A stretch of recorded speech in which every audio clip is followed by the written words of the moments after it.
Hello everyone, welcome back to our channel Harutapur অফিসিয়ালে তোমাদের অনেক স্বাগত। তোমরা সবাই কেমন আছো? আশা করি সবাই ভালো আছো, আমরাও সবাই ভালো আছি। তো আজকে আবার অনেক দিন পর ভিডিও করছি কারণ হচ্ছে আজকে আমার ছেলের বার্থডে, সেই উপলক্ষে ব্লগ করছি। তো তোমরা দেখতে থাকো ভিডিওটা। আর এদিকে দেখো সবাই কাজে লেগে পড়েছে, দেখাচ্ছি।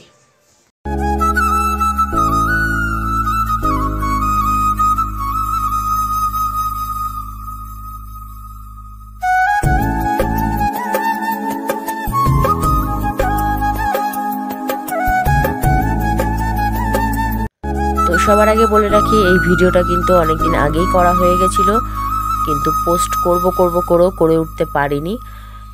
তো ভেবেছিলাম ভিডিওটা আর পোস্ট করব না, কিন্তু তারপর ভাবলাম যে মেয়ের বার্থডে ভিডিও পোস্ট করা হয়েছিল, তো ছেলে হচ্ছে বায়না করছে যে আমারটা কেন করলে না, তো সেই কারণেই ভিডিওটা পোস্ট করছি।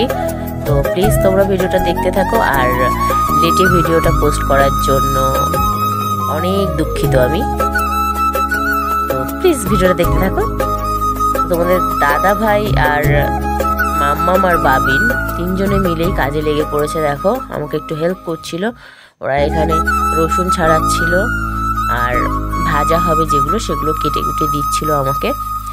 তো আমি রান্নার ভিডিওটা তোমাদের সঙ্গে শেয়ার করতে পারিনি, কারণ খুবই ব্যস্ত ছিলাম, বুঝতেই পারছো।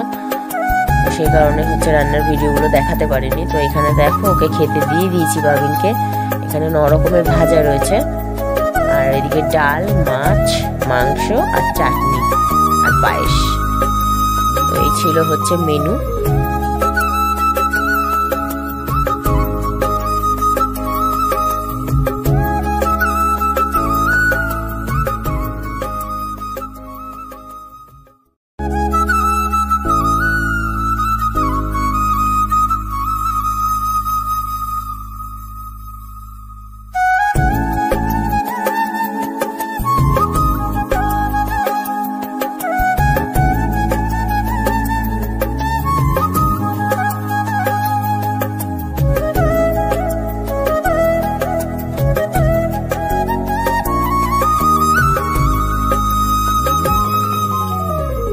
এদিকে দেখো মাম্মামকে কিন্তু রেগে বোম হয়ে গেছে। দেখো মুখ চোখের রিয়াকশন দেখো ওর। কারণ হলো এটাই যে দাদা ভাইয়ের ভিডিও করছি, ওর ভিডিও কেন করছি না। তো তারপর আমি আবার হচ্ছে ওর সম্বন্ধে কিছু বললাম, তো তারপরে ও শান্ত হলো। আর দেখো ওকে ওরকম দাদা ভাইয়ের মতন ভাত সাজিয়ে দিতে হবে, তো সাজিয়ে দিয়েছিলাম। আর ও সব ভাজা খায় না, তো সেই কারণে ওকে দিইনি, জাস্ট সাজিয়ে রাখার জন্য ওকে দিয়েছি এইটুকু ভাজা। তাও আলু ভাজা দিয়ে খায়ও। তারপর চলে আসলাম আমরা কেকের দোকানে। তো এখান থেকে কেক সিলেক্ট করলাম, কোনটা নেব। ছিল বেশ কয়েক রকমের কেক, কিন্তু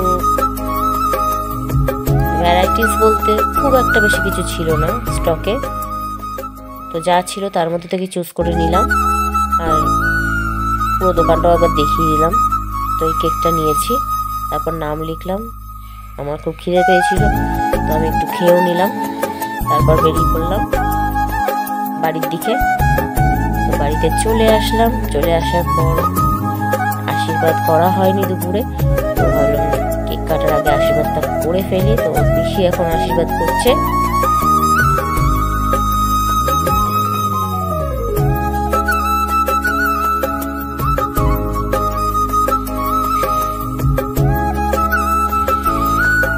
তো আশীর্বাদ করার সময়ও কিন্তু একটা মজার ঘটনা হয়েছিল। আমি এগুলোকে সাউন্ডগুলোকে দিইনি, কারণ অনেক নয়েজ হচ্ছিল, গান বাজছিল, তো সেই কারণে। তো মাম্মাম বলছিল যে ও দাদা ভাইকে আশীর্বাদ করবে, তো পিসি বললো যে ছোটরা আশীর্বাদ করে না, তাই একটু আপসেট হয়ে গেছিল। তারপর কিন্তু ও হচ্ছে ওর দাদা ভাই ওকে আবার আশীর্বাদ করলো। আর দেখো বাবিন হচ্ছে রেগে গেছে। কারণটা বলছি, কারণ মাম্মাম দাদা ভাইকে হচ্ছে পয়সা দিয়েছে 50 পয়সা, 3টে 50 পয়সা দিয়েছে, সেটা দেখে ওর মাথা গরম হয়ে গেছে, সেই কারণে ওরকম রিয়াকশন করছিল।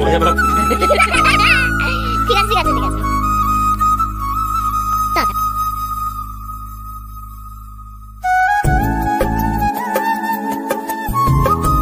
এরপর আমি কেকটাকে বাবিনের সামনে রেডি করে দিলাম।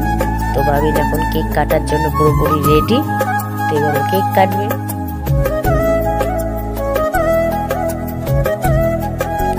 তোমার দাদাভাই আর বাবিন দুজনে মিলেই ঘরটাকে সাজিয়েছে, যতটুকু সাজিয়েছে। আর আমি বললাম যে জন্মদিনে বেশি কাউকে বলিনি, যাদেরকে দেখছো তারা সবাই আমাদের বাড়িরই মেম্বার, বাইরের কেউই নেই। তোমাদের দাদা ভাই এটাকে ফাটানোর চেষ্টা করছিল কিন্তু হচ্ছিল না। তারপর অ্যাট লাস্ট সাকসেস হয়েছে, ফেটে গেছে। সবাই মজাই করছিল আর আমি ভিডিও করছিলাম।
তো ভিডিওটা ভালো লাগলে অবশ্যই লাইক কমেন্ট শেয়ার করে দিও। আর যারা নতুন দেখছো তারা অবশ্যই চ্যানেলটিকে সাবস্ক্রাইব করে দিও। তো আবার দেখা হবে নতুন ভিডিওতে। তো আজকের জন্য টাটা, বাই বাই। সবাই ভালো থেকো, সুস্থ থেকো।